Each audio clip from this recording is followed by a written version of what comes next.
Hello student, আর study রুমে তোমাদের সবাইকে স্বাগত। তোমরা যারা 2027 সালে মাধ্যমিক পরীক্ষা দেবে, আমি তাদের জন্য ভূগোল বিষয়ের কিছু প্রশ্ন সমাধান নিয়ে এসেছি প্রশ্ন বিচিত্রা থেকে প্রথম পর্যায়ক্রমিক মূল্যায়নের জন্য।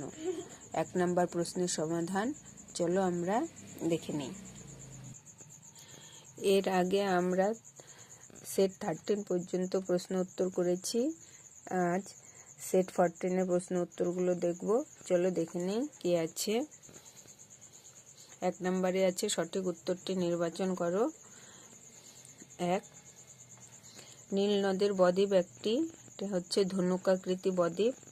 2, আরোহণ প্রক্রিয়ার সৃষ্ট ভূমিরূপটি হলো কেম।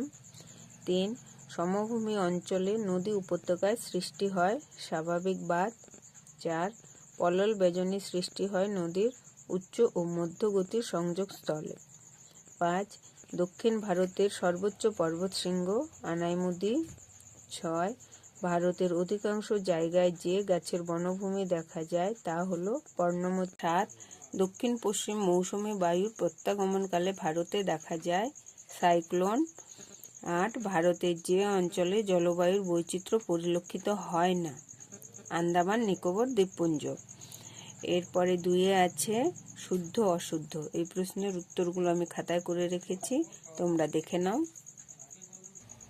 দেখো শুদ্ধ অশুদ্ধ কি আছে। 1 নম্বরে আছে প্রশস্ত নদী মোহনাকে ফিয়র্ড বলা হয়, এটা হবে অশুদ্ধ। প্রশস্ত নদী মোহনাকে খাড়ি বলা হয়। 2, নদীবাঁকের যে অংশে নদী স্রোত আঘাত করে সেখানে বিন্দুবাদ সৃষ্টি হয়, এটাও হবে অশুদ্ধ।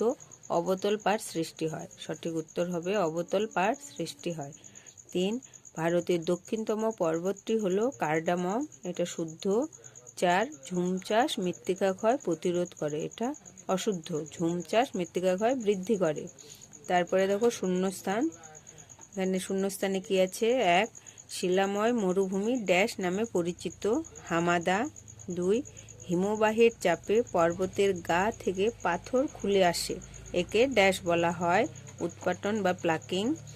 3, রাজ্য পুনর্গঠনে ড্যাশ রাজ্যটি প্রথম বিভক্ত করা হয়, অন্ধ্রপ্রদেশ। 4, মিশমি পাহাড়টি ড্যাশ রাজ্যে অবস্থিত, এটা হবে অরুণাচল রাজ্যে।